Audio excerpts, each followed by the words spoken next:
இன்றைக்கு ஒரு மிக முக்கியமான ஒரு விஷயத்தை உங்களோட பேசி உங்களுக்காக நான் ஜெபித்து நான் முடிக்க ஆசைப்படுகிறேன். ஆண்டவர் நம்மை ஆசீர்வதிப்பார். எல்லாரும் எடுத்துக்கொள்ளலாம். ஆதியாகமம் 2வது அதிகாரத்திலே 24வது வசனத்தை நாம் எல்லாரும் வாசிக்க போகிறோம். எல்லாரும் எடுத்துக்கொள்ளலாம். ஆதியாகமம் 2ஆம் அதிகாரத்தில்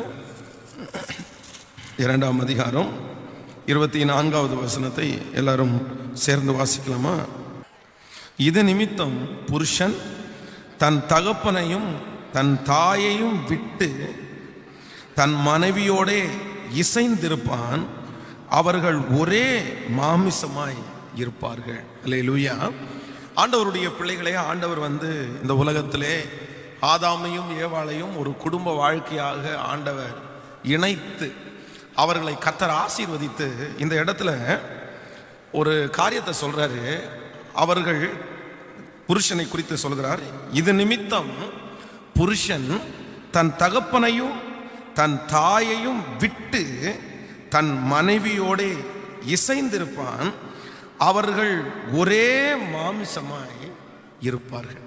2 பேரும் ஒரே மாமிசமாய் இருப்பார்கள். ஆண்டவர் அவங்களுக்கு கொடுத்த ஆசீர்வாதம், ஆண்டவர் அவங்களுக்கு கொடுத்திருக்கிற ரூல்ஸ், கணவன் மனைவி இருவரும் தன் தகப்பனையும் தன் தாயையும் விட்டு மனைவியோட குடும்பமாய் கணவன் மனைவி இருவரும் இசைந்திருப்பார்கள். நீங்கள் இன்னும் நீங்கள் சங்கீதத்தில் வாசிக்கும் போது வேதம் சொல்லுது, அங்கே ஒரு வசனம், குமாரத்தியே கேள், உன் தகப்பன் வீட்டை மறந்து விடு, அப்பொழுது ராஜா உன் அழகிலே பிரியப்படுவார். ஸோ அப்போ வேதத்தில் நமக்கு ரொம்ப முக்கியமானது என்ன அப்படின்னா, இந்த கணவன் மனைவியை மட்டும் ஆண்டவர் செப்பரேட் பண்றார். அவங்கள 2 பேரையும் கர்த்தர் இணைக்கிறார். 2 பேரையும் ஒரே மாம்சம் என்று சொல்லுகிறார். ஸோ இவர்களுக்குள்ள இந்த கணவன் மனைவி என்கிற இந்த 2 பேருடைய உறவுக்குள்ள ஆண்டவர் யாரையுமே உள்ள கொண்டு வரல. அதான் கணவனுக்கும் ஆண்டவர் தான் சொல்றாரு, தகப்பனும் தாயையும் விட்டு மனைவியோடு இசைந்திருக்க கடவன் அப்படின்னு எழுதியிருக்கிறாரு. அதே நேரத்தில் சிஸ்டர்ஸுக்கும் ஆண்டவர் என்ன சொல்றாருன்னா, குமாரத்தியே கேள், உன் செவியை சாய்த்து சிந்தித்துக்கொள், நீ உன் தகப்பன் வீட்டை மறந்து விடு, அப்பொழுது ராஜா உன்னால. ஸோ 2 பேருக்குமே ஆண்டவர் வச்சிருக்கிற ஒரு ரூல்ஸ் என்ன அப்படின்னா, நீங்க 2 பேர் தான் ஒண்ணு, நீங்க 2 பேர் தான் ஒண்ணு. உங்க வாழ்க்கைக்குள்ள வேற எதுவுமே வர்றதற்கு ஆண்டவர் அனுமதிக்கிறதே இல்லை. ஸோ இன்றைக்கு இந்த ஜெபத்தில் நான் ஆண்டவருடைய சமூகத்தில் நான் ஜெபித்த போது ஆண்டவர் என்னுடைய இருதயத்தில் ஒரு 3 காரியத்தை ஆண்டவர் என்னோடு பேசினார். அப்படின்னா, ஒரு தேவனுடைய பிள்ளையினுடைய வாழ்க்கையில் இல்லைன்னா உங்களுடைய திருமண உறவில் கணவன் மனைவியினுடைய உறவுக்குள்ள 3 காரியம் மட்டும் உள்ளுக்குள்ள வரவே கூடாது. இந்த 3 காரியத்தை நீங்கள் அனுமதிக்கவே கூடாது. இந்த 3 காரியத்தை நீங்கள் அனுமதிப்பீர்களே ஆனால் உங்க வாழ்க்கை சுமூகமா போகவே போகாது. இதை சிலர் இந்த வார்த்தையை கேட்டு கோச்சிடலாம், இல்லைன்னா நீங்க இதுதான் உண்மை. வேதத்தின்படி நான் இன்றைக்கு ஆண்டவருடைய வார்த்தையை கொண்டு வந்திருக்கிறேன். நம்பர் 1, முதலாவதாக வேதத்தை திறந்து நம்ம வாசிக்க போகிறோம். ஆதியாகமம் 19ஆம் அதிகாரத்தை எடுத்துக்கொள்ளுங்கள். ஆதியாகமம் 19ஆம் அதிகாரத்தில் வாசிக்க போகிறோம். 19ஆம் அதிகாரத்தில் 22வது வசனத்திலிருந்து வாசிக்கலாமா? தீவிரமாய் அங்கே ஓடி தப்பித்துக்கொள், நீ அங்கே போய் சேரு மட்டும் நான் ஒன்றும் செய்யக்கூடாது என்றார். ஆகையால் அந்த ஊர் சோவார் எனப்பட்டது. லோத்து சோவாருக்குள் வரும்போது பூமியின் மேல் சூரியன் உதித்தது. அப்பொழுது கர்த்தர் சோதோமின் மேலும் கொமோராவின் மேலும் கர்த்தராலே வானத்திலிருந்து கந்தகத்தையும் அக்னியையும் வர்ஷிக்க பண்ணி அந்த பட்டணங்களையும் அந்த சமபூமியும் அந்த பட்டணங்களின் எல்லா குடிகளையும் பூமியின் பயிரையும் அழித்து போட்டார். 26வது வசனம், அவன் மனைவியோ பின்னிட்டு பார்த்து உப்பு தூண் ஆனாள். விடியற் காலத்தில் ஆபிரகாம் எழுந்து தான் கர்த்தருக்கு முன்பாக நின்ற இடத்திற்கு போய் சோதோம் கொமோரா பட்டணங்களில் திசையிலும் சமபூமியான தேசம் முழுவதையும் நோக்கி பார்த்தான். அந்த பூமியின் புகை சூளை புகையை போல எழும்பிற்று. 26வது வசனம், அவன் மனைவியோ பின்னிட்டு பார்த்து உப்பு தூண் ஆனாள். ஆமென். ஆண்டவருடைய பிள்ளைகளே, இந்த லோத்தினுடைய குடும்ப வாழ்க்கை குறித்து உங்களுக்கு தெரியும். லோத்து, அவன் மனைவி, அவனுக்கு 2 பெண் பிள்ளைகள், 2 பொட்ட பிள்ளைகளை ஆண்டவர் அவனுக்கு கொடுத்திருந்தார். ஆபிரகாமே ஆண்டவர் அழைக்கும் போது இந்த லோத்தும் ஆபிரகாமோடு சேர்ந்து வந்தான். எப்பவுமே நீதிமானோடு ஒரு தேவனுடைய பிள்ளை இருக்கும்போது அவனுடைய இரக்கத்துல அந்த அந்த மனுஷனுக்கும் தயவு கிடைக்கின்றது மாதிரி லோத்துவையும் ஆண்டவர் ஆசீர்வதித்தார். லோத்துவுக்கும் நிறைய பிளெஸிங்ஸ் ஆண்டவர் கொடுத்தார். ஆனா ஒரு குறிப்பிட்ட சூழ்நிலையில இவங்க ரெண்டு பேரும் இப்ப பிரியறாங்க. இவன் சோதோம் கொமோரா பட்டணத்தை தேர்ந்தெடுக்கிறான். இந்த ஆபிரகாம் கர்த்தருடைய சமூகத்தில் இருந்து விடுகிறான். அவனுடைய குடும்ப வாழ்க்கை போயிட்டே இருக்குது. ஆனா சோதோம் கொமோரா பட்டணத்தில் இருக்கிற ஜனங்கள் மிகப்பெரிய பாவிகளா இருந்தார்கள். அவங்க எல்லாரும் ஆண்டவருக்கு விரோதமான மோசமான பாவத்தை செய்து கொண்டிருந்தார்கள். அவர்களுடைய கூக்குரல், அவர்கள் செய்த பாவம் வானத்துல போய் எட்டிருச்சு. உடனே ஆண்டவர் சொல்றாரு, இல்ல அந்த பட்டணத்தை நான் அழிக்க போறேன்னு சொல்றாரு. ஆபிரகாம் உடனே திறப்புல நிக்கிறார். ஆபிரகாம் இடத்துல ஆண்டவர் சொல்றாரு, நீ சொன்னது மாதிரி அத்தனை நீதிமான்கள் இருந்தால் அந்த பட்டணத்தை அழிக்க மாட்டேன்னு சொல்றாரு. ஆனா அத்தனை நீதிமான்கள் இல்ல. இப்ப அந்த பட்டணத்தை அழிக்கக்கூடிய ஒரு சூழ்நிலையில ஆண்டவர் லோத்துவையும் அவனுடைய குடும்பத்தையும் காப்பாற்றணும்னு நினைச்சு லோத்துவின் மேல ஆண்டவர் இரக்கம் வச்சு சொல்றாரு, இந்த சமபூமி எங்கும் நிற்காத, நீ திரும்பி பார்க்காத, உன் பிராணன் தப்ப ஓடிப்போ அப்படின்னு சொல்லி லோத்துக்கும் அவனுடைய மனைவியும் அவனுடைய 2 பிள்ளைகளையும் அப்படியே வலுக்கட்டாயமா பிடிச்சு பட்டணத்தை விட்டு வெளியே போக சொல்றார். ஓடிப்போ, உன்னுடைய ஜீவன் தப்ப ஓடிப்போ அப்படின்னு ஆண்டவர் சொல்றார். ஆனா ஒரே ஒரு கண்டிஷன் மட்டும்தான் இருக்கு. நீ என்ன பண்ணிராதன்னா, நீ போயிரு, ஆனா திரும்பி மட்டும் என்ன பண்ணிராதன்னா நீ பாத்துறாத அப்படின்னு அந்த ரூல்ஸ் கொடுக்கப்படுகிறது. ஆனா இந்த லோத்து அந்த வார்த்தைக்கு கீழ்ப்படிந்தான். லோத்துனுடைய பிள்ளைகள் அந்த வார்த்தைக்கு கீழ்ப்படிந்தார்கள். பொதுவாக பெண்களை பொறுத்த அளவில் பொருட்கள் மேலே ரொம்ப கவனமாக இருப்பாங்க. எதில் கவனமாக இருக்கிறாங்களோ ரொம்ப பொருட்கள் மேலே கவனமாக இருப்பாங்க. பொதுவாக எனக்கு ஒரு அம்மா கடந்த நாட்களில் நான் ரொம்ப பலவீனமாக இருக்கிறேன்னு சொல்லிட்டு ஒரு கஞ்சி ஒன்று வச்சு கொடுத்தாங்க. என்கிட்டே வாலண்டியராக கேட்டு, பாஸ்டர் உங்களுக்கு ஒரு கஞ்சி வச்சு கொடுக்குறேன், அந்த கஞ்சி ஒரு 3 நேரம் குடிச்சிட்டிங்க அப்படின்னா உங்களுக்கு நல்ல தெம்பாக இருக்கும் அப்படின்னு சொன்னாங்க. சரிம்மா, உங்கள் ஆசைக்காக நீங்கள் கஞ்சியை வச்சு கொடுங்க அப்படின்னா கஞ்சியை கொண்டு கொடுத்துட்டாங்க. ஆனால் அதுக்கப்புறம் அந்த கஞ்சி கொடுத்த பாத்திரத்தை கேட்டாங்க பாருங்களேன். அந்த பாத்திரத்தை கேட்கும்போது இந்த கஞ்சி வாங்காமலே இருந்துடலாம் அப்படின்னு தோணுச்சு. ஏன் அப்படின்னா பெண்கள் எல்லாத்தையுமே அதான் வீட்டில் 1000 ரூபாய்க்கு செலவு பண்ணி பிரியாணியை கொடுத்துருவாங்க. ஆனால் பிரியாணி பாத்திரம் வெறும் 200 ரூபா தான் இருக்கும். இல்லைன்னா அந்த பிரியாணி இவங்க போட்டு கொடுக்குற அந்த டப்பா ஏதோ கொக்கரக்கோலோ இவங்க வாங்கும்போது ஒரு பிளாஸ்டிக் டப்பா சும்மா ஃப்ரீயாக கொடுத்துருப்பாங்க. அந்த பிளாஸ்டிக் டப்பாவை ஞாபகம் வச்சு ஒரு டைம் கொடுக்கலன்னா 3 டைம் கேட்பாங்க, பிரதர் அந்த டப்பா என்னங்க ஆச்சு, பிரதர் சிஸ்டர் அந்த டப்பா என்ன ஆச்சு, பிரதர் சிஸ்டர் அந்த டப்பா கொடுக்கலையே. ஈவன் சொன்னா அதெல்லாம் விட்டுருங்க, ஒரு டம்ளரை விட மாட்டாங்க. ஒரு டம்ளர் ஏங்க அந்த டம்ளர் வீட்டில் இருக்கவங்க. அப்போ அந்த பெண்களை பொறுத்த அளவில் எதை விட முடியாது அப்படின்னு சொன்னா, அவர்களுக்கு அந்த பொருளை விட அதிகமான பணத்தை செலவு பண்ணி எல்லாத்தையும் கொடுத்தாலும் அந்த பொருள் மேல மட்டும் அவங்களுக்கு அந்த பொருள் அது என்னன்னு தெரியல, அதை வச்சுக்கணும் அப்படின்னு நினைப்பாங்க. அப்போ இந்த லோத்துனுடைய மனைவி அப்பாவுக்கு அதை குறித்து கவலை இல்லை, பொருட்களை குறித்து கவலை இல்லை. சரி போனா போட்டு நம்ம உயிரை ஆண்டவர் காப்பாத்திட்டாருன்னா போதும் அப்படின்னு. பொதுவாக பிள்ளைகளுக்கு கவலை இருக்காது. அதான் லோத்துனுடைய பிள்ளைகளுக்கும் கவலை இல்லை. சரி அது போகட்டும், கட்டின வீடு போகட்டும், நிலம் போகட்டும், கார் போகட்டும், எல்லா சட்டி பானை எல்லா துணி எல்லாமே போயிடட்டும், இவங்க எல்லாம் திரும்பி பார்க்காம போயிட்டாங்க. ஆனால் லோத்துனுடைய மனைவி மட்டும், இத்தனை பொருளை சம்பாதிச்சோமே, இத்தனை பொருள் வீடு நிறைய இருக்குது, சட்டி பானை எல்லாம் எவ்வளோ அழகாக வாங்கி வச்சிருக்கிறோம், எல்லாம் சில்வர் இல்லை, எல்லாம் வெங்கலம் இல்லை, அது எங்கள் அம்மா வீட்டில் கொண்டு வந்ததில்லை, எங்கள் அப்பா கொடுத்ததில்லை, எங்கள் பாட்டி யூஸ் பண்ணதில்லை அப்படின்னு சொல்லி அந்த பொருட்கள் மேல வச்சிருந்த அந்த அன்பினால வேதம் சொல்லுது, திரும்பி பார்த்தாள், என்ன ஆகுது என் பொருள், அது அக்னிக்கு இரையாக போகுது அப்படின்னு திரும்பி பார்த்த உடனே வேதம் சொல்லுது அவளால் திரும்பி ரிட்டன் முன்னாடி திரும்ப முடியல. லோத்தின் மனைவி என்ன ஆனாலாமா, உப்புத்தும். நம்பர் 1, முதலாவதாக உங்க குடும்ப வாழ்க்கைக்குள்ள, உங்க கணவன் மனைவியினுடைய உறவுக்குள்ள எது உங்களை 2 பேரையும் பிரிச்சிடக்கூடாது அப்படின்னா, பொருள் உங்க 2 பேரையும் பிரிச்சிடவே கூடாது. இன்றைக்கு நிறைய குடும்பத்தில் நான் நம்புறேன், நிறைய பேருடைய குடும்ப வாழ்க்கையை இந்த பொருள், அழிந்து போகிற இந்த பொருட்கள் தன்னுடைய கணவன் மனைவியினுடைய உறவே பிரிச்சுதுங்க. அந்த கொஞ்ச நகை, அந்த கொஞ்ச பணம் அழிந்து அந்த பணத்தை கர்த்தர் நினைச்சார் அப்படின்னா அந்த பணம் அந்த 1 லட்சத்துக்கு 10 லட்சமே கொடுப்பாரு. அவர் நினைச்சாருன்னா நம்மளை எவ்வளவு வேணாலும் ஆசீர்வதிப்பார். அந்த ஒரு பொருளுக்கு ஆண்டவர் 10 பொருளை நமக்கு தந்துருவார். அவ்வளவு ஆசீர்வாதத்தை கர்த்தர் கொடுத்துருவாரு. ஆனா அந்த பொருள், எத்தனையோ பேர் நான் கேள்விப்பட்டிருக்கிறேன், அந்த ஜுவல்ஸ் வாங்காம நீ வீட்டுக்குள்ள வந்துடாது, அந்த பணத்தை வாங்காம நீ வீட்டுக்குள்ள வந்துறாங்க, அதே மாதிரி நிறைய மனைவிகள் வந்து, நீங்க எனக்கு அப்படியெல்லாம் காமிச்சிங்கல்ல, எனக்கு வீடு இருக்க மாதிரி காமிச்சிங்கல்ல, எனக்கு பிரேஸ்லெட்டை காமிச்சிங்கல்ல, எங்க அந்த பிரேஸ்லெட், எங்க அந்த மோதிரம், யாருக்கு கொடுத்தீங்க, எங்க அந்த சொத்து, எங்க அந்த காரு, எங்க அந்த பைக், எங்க போயிருச்சு? அப்போ இன்னைக்கு இருக்கிற நிறைய பேருடைய குடும்பத்துல என்ன சண்டை அதிகமா இருக்குன்னா, பொருட்கள் மேல இருக்கிற சண்டை. நான் சொல்றேன், கணவன் மனைவியினுடைய உறவு என்கிறது அது மிக முக்கியமான உறவு. எதனால அது பிரிஞ்சிடக்கூடாதுன்னா, பொருளெல்லாம் அடுத்ததுங்க. கர்த்தர் கூட நின்னாருன்னா பொருள் எத்தனையோ போகும், கர்த்தர் திரும்ப கொடுக்க வல்லவரா இருக்கிறார். நான் சொல்றேன், நீங்க சம்பாரிச்சு வச்சிருக்கிற பொருள், நீங்க கேட்கிற பொருள் ஒரு காய்ச்சலுக்கு கூட உதவாது. அந்த ஒரு பொருள்னால ஒரு காய்ச்சலை கூட நம்ம சரி பண்ண முடியாது. ஹலோ, நான் சொல்றது உங்களுக்கு புரியுதா?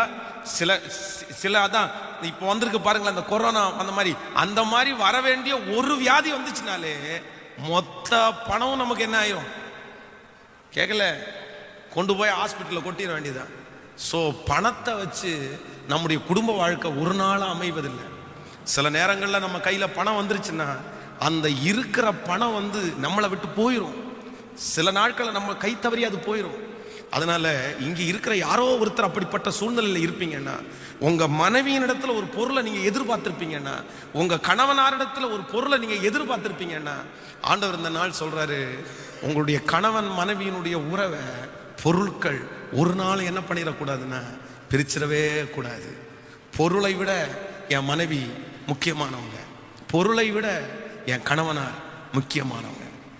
ஒருவேளை கணவன் மனைவியினுடைய வாழ்க்கை நமக்கு பிரிந்து போகும்போது தான் நிறைய நேரத்தில் தெரியும், சே இந்த பொருள்னால ஒரு பிரயோஜனமும் இல்லை, பொருளை வச்சு கொண்டாட முடியாது, பொருளை வச்சு சந்தோஷப்பட முடியாது, அது பீரோவுக்குள்ள தான் இருக்கும். அதனால எல்லாரும் ஒரு முடிவெடுங்க, இனி நான் என் மனைவியின் இடத்துல எந்த பொருளையும் எதிர்பார்த்து, ஒரு பொருள்னால எங்கள் வீட்டில் என்ன வராது, கேட்கல, என் கணவனுடைய வாழ்க்கையில் ஒரு பொருள்னால என் வீட்டில் என்ன வராது. உங்க அண்ணனுக்கு கொடுத்தாங்கல்ல, உங்க தம்பிக்கு கொடுத்தாங்கல்ல, உங்க அக்காவுக்கு கொடுத்தாங்கல்ல, உனக்கு என்ன கொடுத்தாங்க, உனக்கு என்ன கொடுத்தாங்க? நிறைய பேர் அப்படி கேட்குறாங்கல்ல, உங்க அண்ணன் மட்டும் வாங்கிட்டு போயிட்டார்ல, நீங்க ஏன் வாங்கக்கூடாதா, நீங்க ஏன் இருக்கக்கூடாதா? ஆண்டவருடைய பிள்ளைகளுக்கு ஒரு மிகப்பெரிய அறிவு வரணும். உலகத்தில் இருக்கிற எத்தனை பேர் உங்களுக்கு கொடுத்தாலும் கர்த்தர் உங்களுக்கு கொடுக்கறது தாங்க உங்களுக்கு ஆசீர்வாதம். அந்த ஆசீர்வாதத்தில் தான் ஒரு குறைவும் இருக்கவே இருக்காது. நான் இன்றைக்கு கர்த்தருக்கு முன்பாக தாழ்மையாய் ஆண்டவருடைய சமூகத்தில் சொல்றேன், ஒன் டே, ஒரு நாள் கூட என்னுடைய மாமனாரிடத்திலோ என்னுடைய மாமியாரிடத்திலையோ என்னுடைய மனைவியினிடத்திலையோ ஒரு பொருளுக்காக ஆசைப்பட்டதே இல்லை. ஒரு பொருள் எங்க கணவன் மனைவியினுடைய உறவை ஒரு நாளும் கெடுத்ததே இல்லைங்க. உன்னிட்ட அந்த பொருள் இருக்கும்னு நினைச்சேனே, என்ன பண்ண அப்படின்னோம் இல்லை, அவங்க ஒரு நாள் நீங்க ஏன் இந்த பொருளை கொடுத்தீங்கன்னாலும் பொருள்னால ஒரு நாள் கூட சண்டை போட்டதில்லை. இன்னைக்கு நீங்க அந்த மாதிரி எத்தனை பேர் சொல்ல முடியும்னு எனக்கு தெரியல. நிறைய பேருக்கு எதான் முக்கியமாக இருக்குது, நகையும் சட்டி பாத்திரமும், நிறைய பேருக்கு வீடும் தான் முக்கியமாக இருக்குது. இல்லை வேணாம், பொருள்னு சொல்லும்போது இன்னைக்கு இருக்கிற ட்ரெண்டில் எந்த பொருள் கணவன் மனைவியை பிரிக்குது அப்படின்னா, ஒரே ஒரு 10,000 ரூபாய் செல்போனு இன்னைக்கு கணவன் மனைவி 2 பேரையும் பிரிச்சிருச்சுங்க. கணவனையும் பிரிச்சிருச்சு, மனைவியையும் பிரிச்சிருச்சு. ஒரு செல்போனை எடுத்துட்டு அந்த கணவனார் பல மணி நேரங்கள் உட்கார்ந்துட்டார் அப்படின்னா தன்னுடைய மனைவியை மறந்துடுறாங்க, தன்னுடைய பிள்ளைய மறந்துடுறாங்க.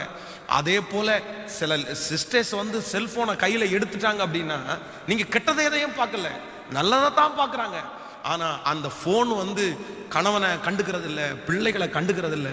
குடும்ப வாழ்க்கையில இருக்கிற உறவு உடைக்கப்படுகிறது. இன்னைக்கு ஒரு தீர்மானத்தோட போங்க, யாராவது இங்க இருக்கிற ஒருத்தருடைய வாழ்க்கையில இந்த பொருள் தான் என் குடும்பத்தினுடைய பிரச்சனைக்கு காரணம், இந்த பொருள், நான் சொல்றேன், அந்த பொருள் இல்லைன்னா கூட நமக்கு பரவாயில்ல, நமக்கு தேவையானது கணவன் மனைவியினுடைய உறவு. ஆமென் சொல்லுங்க. 2 கைகளையும் அப்படியே மேலே உயர்த்தி ஆண்டவரிடத்துல சொல்லுங்க, ஆண்டவரே எனக்கு பொருளை விட ஒரு நாளும் பொருட்கள் என்னுடைய கணவன் மனைவியினுடைய உறவை பிரிச்சிடவே கூடாதுப்பா. முழு பலத்தோடு சொல்லுங்க ஏசப்பா சமூகத்தில் எல்லாரும் சொல்லுங்க, ஆண்டவரே கணவன் மனைவியினுடைய உறவை பொருட்கள் பிரிச்சிடக்கூடாதுப்பா, பொருட்கள் பிரிச்சிடக்கூடாதுப்பா. அது போனா போட்டோம், அது இப்போ போச்சுன்னா கர்த்தர் என்னைக்காவது ஒரு நாள் சம்பாதிக்கிறதுக்கு பலன் தருவார். ஆண்டவர் என் கூட இருந்தார் என்றால் அந்த காரியங்கள் எனக்கு கைகூடி வரும். ஆண்டவர் நான் இழந்ததுக்கு 100 மடங்கு எனக்கு திரும்ப கொடுக்க வல்லவரா இருக்கிறார். 100 மடங்கு எனக்கு திரும்ப தருவார். ஆனா பொருளினால ஒரு நாளும் என் குடும்பத்துல பிரச்சனை வரவே வராது. ஹல்லேலூயா. கைகளை உயர்த்தி ஒரு ஹல்லேலூயா சொல்லுவோம். சத்தமா ஒரு ஹல்லேலூயா சொல்லுங்கப்பா. இனி யாரும் எதுக்காக சண்டை போட்டுறக்கூடாது அப்படின்னா, பொருளுக்காக. பொருளை சம்பாதிக்கலாங்க, வந்துடும், அதெல்லாம் ஒன்றும் பிரச்சனை இல்லை. ஆண்டவர் உங்க கூட இருந்தால் வராத பொருளா வந்துடும். இழந்ததை கர்த்தர் 100 மடங்கு திரும்ப கொடுக்க வல்லவராக இருக்கிறார். நீங்கள் அந்த மனிதன் கொடுத்ததை எடுத்துட்டான் அப்படின்னா, ஆண்டவர் கொடுத்ததை ஒரு நாளும் எடுக்கவே மாட்டார். ஆமென் சொல்லுங்கள். ஆண்டவர் ஆசீர்வதிக்க முடியாத மனிதன் இந்த உலகத்தில் யார் இருக்கிறார்? யாருமே இல்லை. உங்கள் சகோதரர்கள் பிடுங்கி விட்டார்களோ, மனைவியினுடைய சகோதரர்கள், கணவனாருடைய சகோதரர்கள் பிடுங்கி விட்டார்களோ, நான் சொல்கிறேன், அதெல்லாம் நீங்கள் பார்க்க வேண்டிய அவசியம் இல்லை. அவர்களுக்கு இருக்கிறத விட உங்களுக்கு 10 மடங்கு அதிகமாய் ஆண்டவர் நினைச்சாருன்னா உங்களை ஆசீர்வதிக்க முடியும். அந்த பொருள் ஒரு நாள் உங்கள் கணவன் மனைவியினுடைய உறவை பிரிக்கிறதற்கு நீங்கள் என்ன செய்யக்கூடாதுன்னா, இடமே கொடுத்துடக்கூடாது. எனக்கு தெரிந்த ஒரு கணவன் மனைவி, அவர் வெளிநாட்டில் இருந்தார். 7 வருஷம் கடுமையாய் ராத்திரி பகலா உழைச்சார். ராத்திரி பகலா உழைச்சு மொத்த பணத்தையும் தன்னுடைய மனைவிக்கு அனுப்பினார். இந்த மனைவி அந்த பணத்தை வாங்கி அவங்க ஒரு பிஸ்னஸ் ஆரம்பிச்சிட்டாங்க. பிஸ்னஸ் ஆரம்பிக்கும் போதே சொன்னாரு, நான் கஷ்டப்பட்டு உழைக்கிற பணம், நீ வேஸ்ட் பண்ணிடாத, கவனமா இரு அப்படின்னாரு. ஆனா அந்த 7 வருஷம் முடிச்சுட்டு அவர் ஃபாரின்ல இருந்து வீட்டுக்கு வர்றதுக்குள்ள அவர் அனுப்பின மொத்த பணத்தையும் காலி பண்ணிட்டாங்க.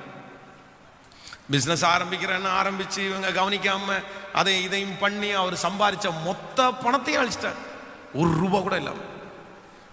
நான் எனக்கே ஆச்சரியமா இருந்துச்சு அவங்க சொல்லும்போது. ஆனா அந்த 7 வருஷத்தினுடைய பணத்தை அவங்க நஷ்டம் பண்ணதுக்கு அப்புறம் கூட அவங்க கணவன் மனைவி இன்றைக்கு வரையும் ஒன்றாய் தான் வாழ்கிறார்கள். அவர் ஒரு நாள் கூட அவருடைய மனைவியை பார்த்து, என்ன இப்படி பண்ணிட்டியே, 7 வருஷம் என்னுடைய ரத்த உழைப்பு நீ இப்படி வேஸ்ட் பண்ணிட்டியேன்னு சொல்லி அந்த பணத்தினால ஒரு நாள் கூட எங்களுக்கு பிரச்சனை வந்ததே இல்லை பாஸ்டர். ஒரு சிங்கிள் டே. அவர் சரி போனா போட்டோம், அந்த 7 லட்சம் ரூபாவை ஒரு நோய் வந்துச்சுன்னா அந்த 7 லட்சம் ரூபாய் செலவாச்சுன்னா என்ன பண்றது? கொடுத்துதான் ஆகணும். நீ வேணும்னு செய்யலையே, நீ என்ன நல்லா வைக்கணும்னு தான் நினைச்ச, நீ நல்லா பிசினஸ் பண்ணி இந்த 7-14 மாத்திரம் தான் நீ நினைச்ச, ஆனா முடியல, ஏமாந்துட்ட. ஆனா நீ கொஞ்சம் யோசிச்சிருக்கலாம், பரவாயில்ல, இனி என்ன பண்றது, இனி போனதை நினைச்சு நம்ம கவலைப்படாத, உற்று, பிரச்சனை இல்லை, 7 இல்லை 70 லட்சம் போனாலும் நீ தான் எனக்கு முக்கியம், உற்று அப்படின்னு சொல்லி அந்த மனைவி அவருக்கு கொடுத்த உற்சாகம். இன்னைக்கு பாத்தீங்க அப்படின்னா அவங்கள பார்க்கும்போதே ஆச்சரியமா இருக்கும். அவர் வேலைக்கு போய் 1 ரூபா கூட அவங்க கையில கொடுக்க மாட்டார். அவர் ரொம்ப தாராளமா கொடுப்பாரு. ஆனா இவங்க ஒர்க் பண்ணி அவங்களுடைய பிள்ளைகளை திருமணம் செய்து வச்சு இன்னைக்கு அவங்க குடும்பத்திற்கு வாடகை கொடுத்து அவங்க குடும்பத்தை நடத்துறாங்க. ஆச்சரியமா இருக்கு. ஆண்டவருடைய பிள்ளைகளே, இதுல ரொம்ப கவனமா இருங்க. நீங்க ரொம்ப கவனமா இருங்க. நான் இப்போ ஊட்டியில் ஒரு ஊழியம் ஆரம்பிக்கலாம் அப்படின்னு சொல்லி ஒரு பிளேஸ் ஒருத்தர் கொடுக்கலாம் அப்படின்னு சொன்னார். அப்போ அந்த ஊழியத்தை ஆரம்பிக்கிறதுக்காக சரி பார்க்கறதுக்காக போனேன். பார்க்கறதுக்காக போகும்போது ஒரு குறிப்பிட்ட ஒரு இடத்துல என்னுடைய நண்பர் ஒரு ஊழியக்காரர் இருக்கிறார். அவர் பெரிய ஒரு யூனிட்டுக்கு அவர் மேனேஜராக இருக்கார். ஸோ அவரை சந்திக்கலான்னு சொல்லிட்டு போனேன். போகும்போது என் காரை தூரத்தில் நிறுத்திட்டு நடந்து வந்தேன். அப்போ நான் பியூலாவிட்ட பாஸ்டர்மாட்ட பார்த்து காரனுடைய சாவியை கொடுத்துட்டு, நீ போய் காரை எடுத்துகிட்டு வந்துடு, நான் இங்கே இருக்கிறேன் அப்படின்னு. உடனே அவர் என்ன பார்த்து ஆச்சரியமாக கேட்டார், என்ன பியூலா காரெல்லாம் ஓட்டுவாங்களா அப்படின்னு கேட்டார். ஆமாம் கண்டிப்பாக ஓட்டுவாங்களே, ஒன்றும் பிரச்சனை இல்லை அப்படின்னு சொல்லும்போது அவர் சொன்னார், ஐயோ பாஸ்டர், என் மனைவிக்கு கார் ஓட்டுறதுக்கு ரொம்ப ஆசை, ஆனால் அவங்களுக்கு நான் ஏஜ் ஆயிடுச்சு, நீ ஓட்ட முடியாது. ஏன் என்ன பிரதர் அப்படி சொல்கிறீங்க அப்படின்னு கேட்டால், இல்லை அவங்க மனசுக்குள்ள ஒரு ஒரு பயத்தை விதைச்சிட்டாரு அவங்க அண்ணன். என்னாச்சு அப்படின்னு கேட்டால், நீ காரை எடுத்துகிட்டு போய் எங்கேயாவது இடிச்சு அந்த கார் நஷ்டம் ஆயிடுச்சுன்னா 20,000-50,000 எவன் செலவு பண்ணுறது, அதனால வேண்டாம், தொட வேண்டான்னு இவங்க இன்ட்ரெஸ்டாக இருக்கும் போதெல்லாம் அவர் சொல்லி தடுத்துட்டாரு. இன்னைக்கு அவங்களுக்கு அது அப்படியே பயமாகி போச்சு, இடிச்சிருவோன்னு பயமாச்சு, அதனால ஓட்டவே இல்லை அப்படின்னு.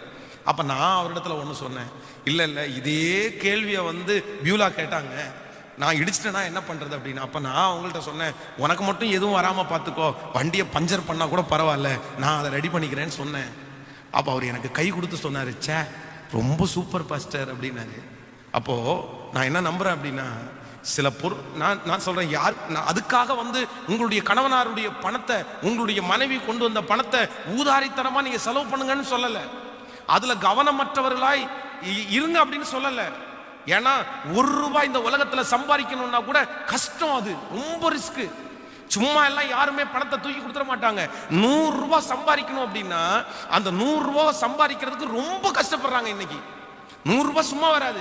காலையிலேருந்து ஏச்சு வாங்கி பேச்சு வாங்கி திட்டு வாங்கி எத்தனை ரிஸ்க் தெரியுமா 100 சம்பாதிக்கிறதுக்கு. அதனால ஆண்டவர் இல்லைன்னா உங்களுடைய கணவனார் உங்களுடைய கையில் கொடுக்கப்பட்டிருக்கிற பணத்தை பொருளை நீங்கள் பத்திரமா வைக்க வேண்டியது உங்களுடைய கடமை. அதை பெருக்க வேண்டியது உங்களுடைய கடமை. அதை தூக்கி கொடுத்து செலவு பண்ணிடக்கூடாது. அதில் ரொம்ப கவனமாக இருக்கணும். ஆனால் அதே நேரத்தில் எத்தனை வருஷமாக தான் சொல்லிட்டு இருப்பீங்க அந்த பணத்தை குறித்து? எத்தனை வருஷமாக தான் அந்த பொருளை சொல்லிட்டு இருப்பீங்க? இன்னைக்கு இங்கே இருக்கிற யாரோ ஒரு சிலர் அப்படி தான் இருப்பீங்க. கல்யாணமாகி 10 வருஷமா 10 வருஷத்துக்கு முன்னாடி ஏமாந்த அந்த பணத்தை ஒன்னால தான் நான் இப்படி ஆனேன், ஒன்னால தான் நான் இப்படி ஆனேன், ஒன்னால தான் நான் கடன்காரனானே, ஒன்னால தான் நான் இவ்வளோ கஷ்டப்படுறேன், நீ தான் நம்பி வச்சு நான் இது பண்ணிட்டேன், நீ நஷ்டப்படுத்திட்ட, உனக்கு ட்ரீட்மெண்ட் பார்த்து எனக்கு பணம் போயிடுச்சு, உன்னை ஹாஸ்பிட்டலில் ஜாயின் பண்ணி எனக்கு பணம் போயிடுச்சு. நான் சொல்கிறேன், ஒரு வியாதின்னு ஒன்று வந்தால் பார்க்க வேண்டாம், பார்க்க வேண்டாம், நம்ம தாங்க பார்க்கணும். நம்ம மனைவி நம்ம கணவன் உங்களால தான் கெட்டு போச்சு, உங்களால தான் கெட்டு போச்சு. இல்லை, ஒரு தேவனுடைய பிள்ளையினுடைய வாயிலிருந்து மட்டும் இந்த வார்த்தை ஒரு நாளும் வந்துடக்கூடாது, ஒரு நாளும் வந்துடக்கூடாது. நமக்கு அப்படி ஆயிடுச்சுன்னா, அதனால பொருள் ஒரு நாளும் கணவன் மனைவியினுடைய உறவை என்ன பண்ணிடக்கூடாதுன்னா, இன்றைக்கு இங்கே இருக்கிற யாரோ ஒருத்தருடைய வாழ்க்கையில் நீங்கள் உங்கள் செல்ஃபோன்லனால தான் உங்களுடைய குடும்பத்தில் பிரச்சனை வருதுன்னா, நான் சொல்கிறேன், தயவு செய்து மனம் திரும்புங்க, தயவு செய்து அந்த செல்ஃபோனை தூக்கி போட்டுருங்க. காதே கேட்கல. கணவனாரை கூப்பிடும் போது நிறைய பேருக்கு காதே கேட்கல. நிறைய பேருக்கு சொல்ற வார்த்தைகள் புரியவே இல்லை. எப்ப சொன்ன நீ ஒன்றும் சொல்லவே இல்லையே, நீ ஃபோன் பார்த்துருக்கும் போது தானே சொன்னேன், நீ ஒன்றும் சொல்ல.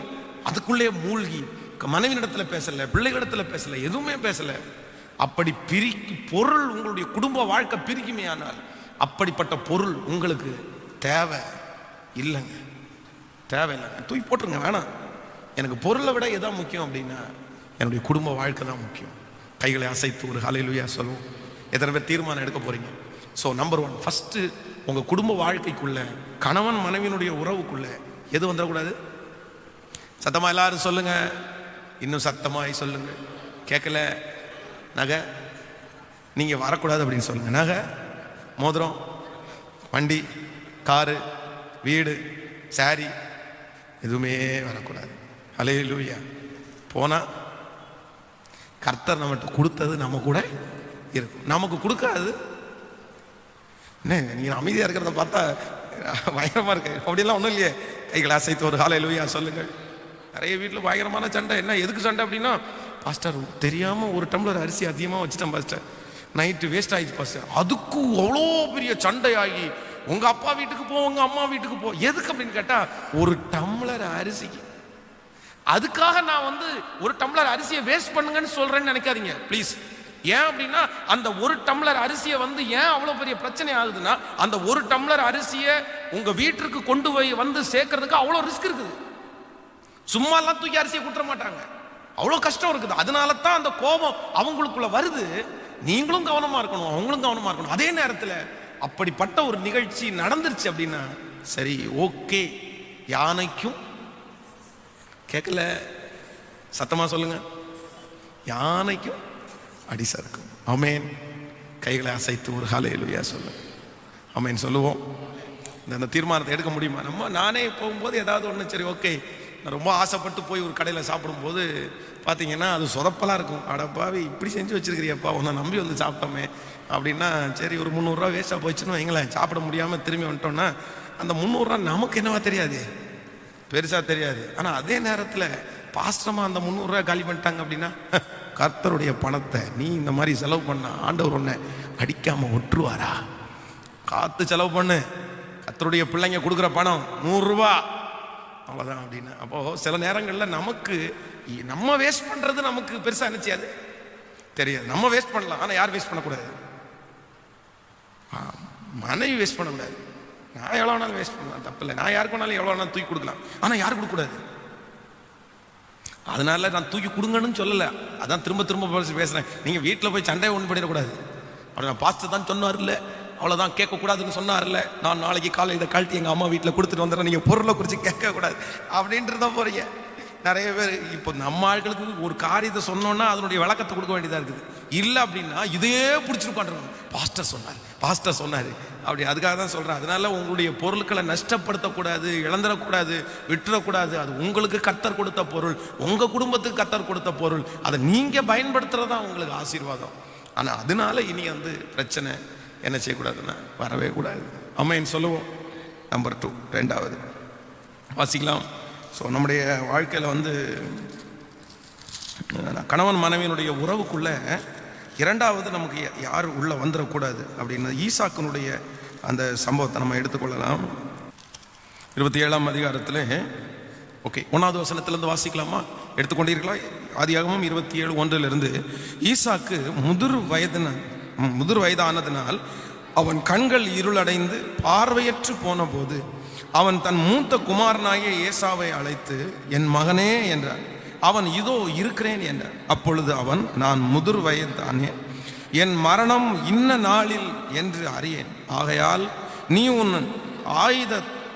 ஆயுதங்களாகிய உன் அம்பரா துணியையும் உன் வில்லையும் எடுத்துக்கொண்டு வனத்திற்கு போய் எனக்காக வேட்டையாடி அதை எனக்கு பிரியமாயிருக்கிற ருசியுள்ள பதார்த்தங்களாக சமைத்து நான் புசிக்கவும் நான் மரணம் அடையும் முன்னே என் ஆத்துமா உன்னை ஆசீர்வதிக்கவும் என்னிடத்தில் கொண்டு வா என்றான். ஈசாக்கு தன் குமாரனாகிய ஏசாவோடே பேசுகையில் ரெபேக்காள் கேட்டுக்கொண்டிருந்தாள். ஏசா வேட்டையாடி கொண்டு வரும்படி வனத்திற்கு போனார்.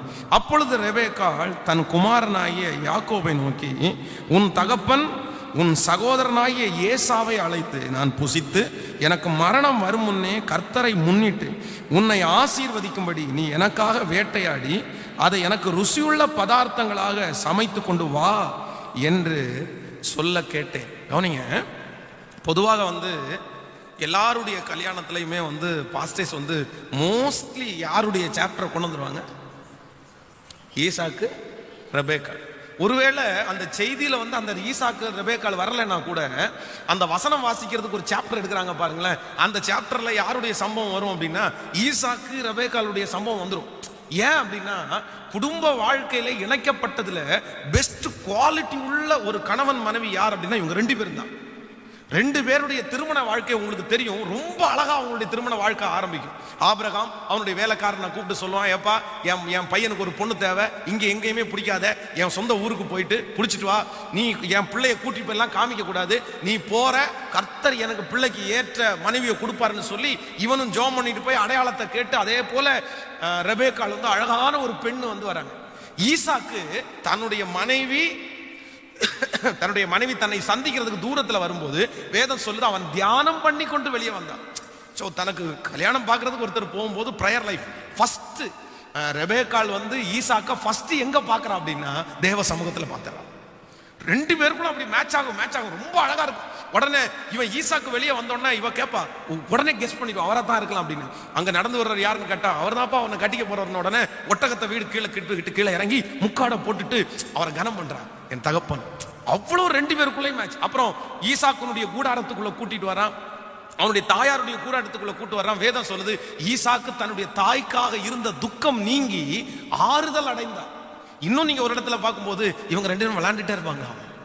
இவங்க 2 பேரும் விளையாண்டுட்டு இருக்கிறத பார்த்துட்டு நாட்டு ராஜாவே பார்த்துட்டு, ஏப்பா அவன் உனக்கு மனைவியா இருக்கும்போது நீ எதுக்குப்பா இப்படி சொதப்பல என்கிட்ட உன்னுடைய சகோதரின்னு சொன்ன அப்படின்னு ஒரு சண்டையே வந்துச்சு அந்த இடத்துல.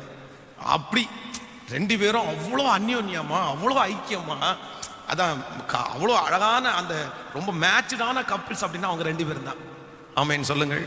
கைகளை அசைத்து ஒரு ஹல்லேலூயா சொல்லுங்க. இவங்க 2 பேரும் அவ்வளோ அந்யோன்யமா அவ்வளோ ஐக்கியமா இருந்திருக்கிறாங்க. ஆனா இப்போ என்ன ஆண்டவர் கொடுக்குறாரு அவங்களுக்கு? அவர் 2 பேரும் கல்யாணமாகி ரொம்ப நாள் தாண்டி அவங்களுக்கு இப்போ குழந்தை கிடைக்குது. இந்த குழந்தை வச்சு ஆண்டவர் வந்து 2 பேரை கொடுத்தார். யாரு? ஏசா, யாக்கோப். 2 பேரும் ரெட்ட குழந்தைங்க. இது வரைக்கும் ஆடுனாங்க, பாடுனாங்க, விளையாண்டாங்க, மதிச்சாங்க, முக்காடை போட்டுட்டாங்க. ஈசாக்குக்கு ஒரே ஆறுதல் தான். ஆனா இந்த புள்ள பிறந்துச்சோ இல்லையோ இவங்க 2 பேருக்குள்ள என்ன வந்துருச்சு? ஹலோ, இங்க இருக்கிற நிறைய பேருக்கு கல்யாணத்துல குழந்தை கிடைக்கிறது வரைக்கும் கணவன் மனைவி 2 பேரும் ரொம்ப ஐக்கியமா இருந்தாங்க. பிள்ளை வர்றதற்கு முன்னாடி வரைக்கும் சண்டை போட்டு அரை மணி நேரத்தில் ஒன்று சேர்ந்துட்டாங்க, ஒரே நாளில் பேசிட்டாங்க. ஆனால் இன்னைக்கு இருக்கிற நிறைய பிரச்சனை யாரால தான் அப்படின்னா, என்னைக்கு பிள்ளைய பெத்தெடுத்தாங்களோ அன்னையிலிருந்து இவங்க 2 பேரும் கணவன் மனைவி பிரிஞ்சிட்டாங்க. நான் ஆண்டவருடைய வார்த்தை சொல்லுது, உங்க கணவன் மனைவியினுடைய உறவுக்குள்ள ரெண்டாவது யார் வந்துடக்கூடாது? ஹலோ, கேட்கல, சொல்லுங்க எல்லாரும். பிள்ளைங்க வந்துடக்கூடாது. ஆனா இந்த ஈசாக்குனுடைய வாழ்க்கையிலே நடந்தது என்ன அப்படின்னா, பிள்ளைங்க ஏசா யாக்கோபுன்னு 2 பேர் வந்துட்டாங்க. இவங்க கணவன் மனைவியினுடைய உறவு அப்படியே பிரிஞ்சு போச்சு. ஏன் அப்படின்னா, அம்மா வந்து யாக்கோபை கையில எடுத்துட்டாங்க, அப்பா வந்து ஏசாவை கையில எடுத்துட்டாரு. அப்பா ஏசாவை மட்டும் தனியா கூப்பிட்டு, எப்பா நான் உன்னை ஆசீர்வதிக்கும்படி நீ வனத்திற்கு போய் ஒரு அழகான ஃபுட்டு எனக்காக செஞ்சுட்டு வான்னு அவங்க அப்பா சொல்றாரு. இதை அவங்க அம்மா கேட்டுக்கொண்டிருந்து என்ன சொல்றாங்கன்னா, உங்க அப்பா உங்க அண்ணன் அனுப்பிட்டாரு, நீ இங்க வாப்பா நான் உனக்கு சமைச்சு கொடுக்குறேன்னு இவனுக்கு சமைச்சு கொடுத்து தனியா ஆசீர்வாதத்தை வாங்கணும்னு நினைச்சிட்டாங்க. அப்போ 2 பேருடைய வாழ்க்கையில இருக்கிற அந்த ஒன்னஸ பிள்ளைங்க இப்ப இங்க இருக்கிறவங்க உங்களை கேட்டு பாருங்க.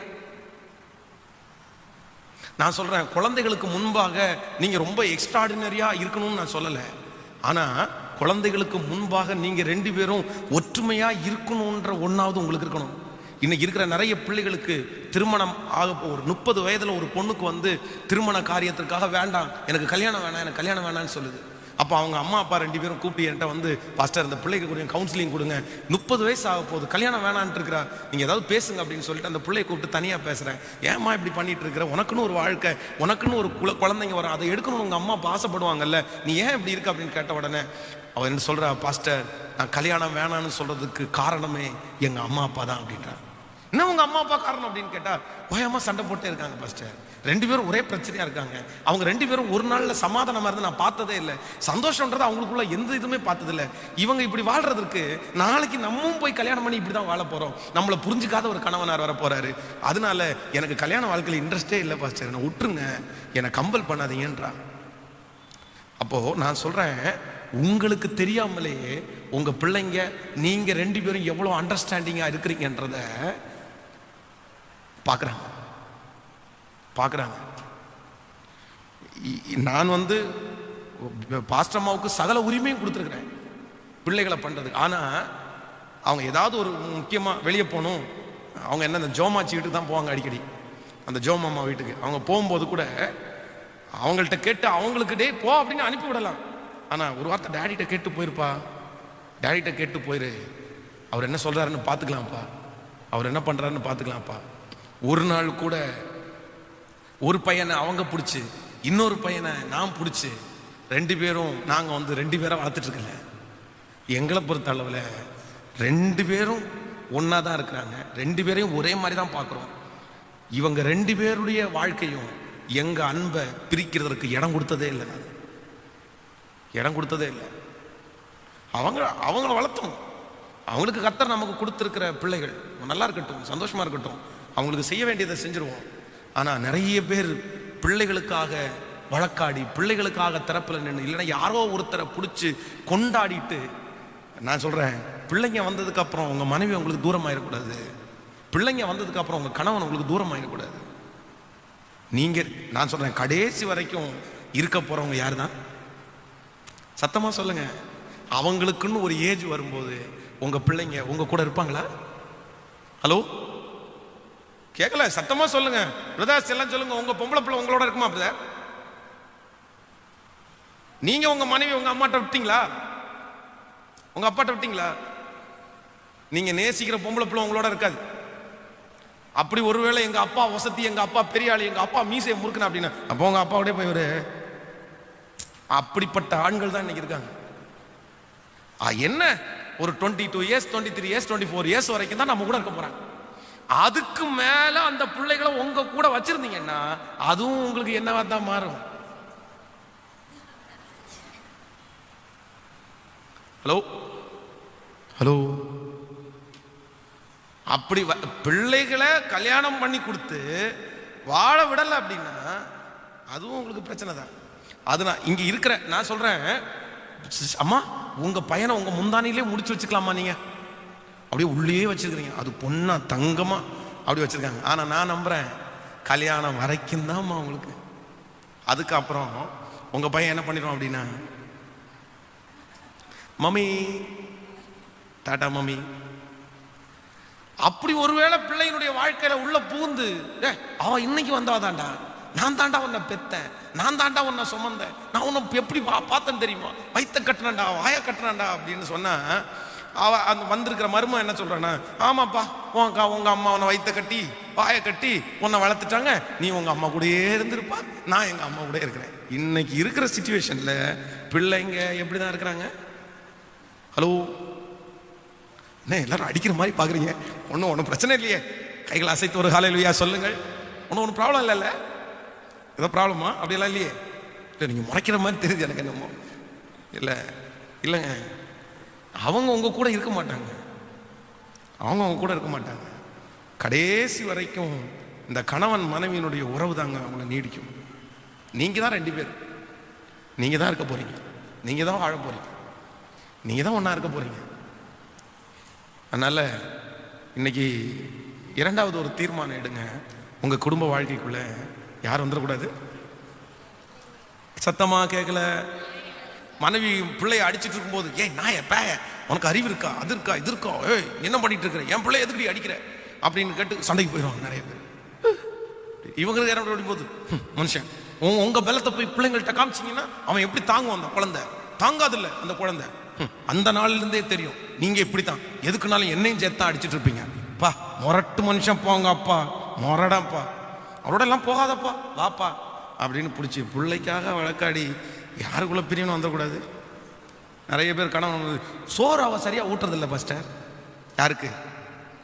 ஹலோ, சோறு ஊட்ட மாட்டேங்கிறா, சாப்பாடே செஞ்சு கொடுக்க மாட்டேங்கிறா, பிள்ளையை கவனிக்கவே மாட்டேங்கிறா அப்படின்னு. ஆமா, இவர் பெத்தெடுத்துட்டாரு. நிறைய நீங்க லிட்டரலா என்கிட்ட வர்றது சொல்றேன், நிறைய ஹஸ்பண்டுக்கு பயங்கரமான கோவம். என்ன பிரதர் இப்படி பண்ணிட்டு இருக்கீங்க அப்படின்னு கேட்டா, அவ பிள்ளையை கவனிக்க மாட்டேங்கிறா. அவளுக்கு என்ன வேலை, பிள்ளையை கவனிக்காம என்ன வேலை? ஏன் ஒரு நாள் கவனிச்சு பாருங்களேன். அப்படிதான் இங்க பாருங்க, ரோபோட் மாதிரி 4 ஓடிட்டு கிடக்குது பாருங்களேன். பா சாமி, இத்தனை பேர் 4 பேர் உட்கார வச்சு 4 பேருடைய தலையில மிளகா அரைச்சிட்டு அங்கங்க ஓடிட்டு இருக்கு பாருங்களேன். ஒரு நாள் பார்த்தாதாங்க புரியும், ஒரு நாள் பார்த்தாதாங்க புரியும். அதனால பிள்ளைக்கு சோறு ஊட்டுறதுக்கு அம்மாவுக்கு கண்டிப்பா தெரியுமா தெரியாத, பிள்ளைகளுக்கு கண்டிப்பா பெத்த வயிறு தானே, எப்பனாலும் ஒரு எனக்கு செய்யும் கண்டிப்பா. ஏதாவது ஒன்று பண்ணணும். இல்லை அவனுக்கு ஹைஜீனிக்கா ஊட்டுறது இல்லை, ஏதாவது ஊட்டுறது இல்லையாமா? நான் பாருங்க பாஸ்டர் எல்லாத்தையும் வாங்கி வாங்கி போடுறேன், நான் பாருங்க இங்க இதை வாங்கி போடுறேன், அதை வாங்கி போடுறேன், இதை வாங்கி போடுறேன், ஒன்னையும் செஞ்சு கொடுக்க மாட்டேங்கிறேன். நீங்க எதுக்கு வாங்கி போடுறீங்க? அவங்க செய்யக்கூடியதை வாங்கிட்டோம் நீங்க இஷ்டம். அதனால அவர்கள் பிள்ளைகளால உங்களுக்கு வந்து அப்படிப்பட்ட பிரச்சனை வந்துடக்கூடாது. நான் சொல்றேன், பிள்ளைங்க இருக்காங்க, அந்த பிள்ளைய பார்த்து, என்னம்மா சாப்பிட்டியா, டீ குடிச்சியா, உங்க அம்மா ஏதாவது செஞ்சு கொடுத்தாளா அப்படின்னு கேட்பாங்க. உங்க அம்மா ஏதாவது செஞ்சு கொடுத்தாங்களான்னு கேட்பாங்க. எனக்காவது ஒரு நாள் பார்த்து, நீ ஏதாவது சாப்பிட்டியாம்மா, நீ செஞ்சு சாப்பிட்றதே இல்லை, நீ இது ஃபர்ஸ்ட் சாப்பிடு அப்படின்னு சொல்ல. அப்போ நான் என்ன சொல்றேன்னா, பிள்ளைகளுக்கு கேட்கறத நிறைய அப்பாங்க நிறைய அம்மாங்க பிள்ளைங்க எது ஆசைப்பட்டு கேட்டாலும் என்ன பண்ணிடுறாங்க, வாங்கி கொடுத்துறாங்க. எது ஆசைப்பட்டு கேட்டாலும் வாங்கி கொடுத்துறாங்க, சரிம்மா.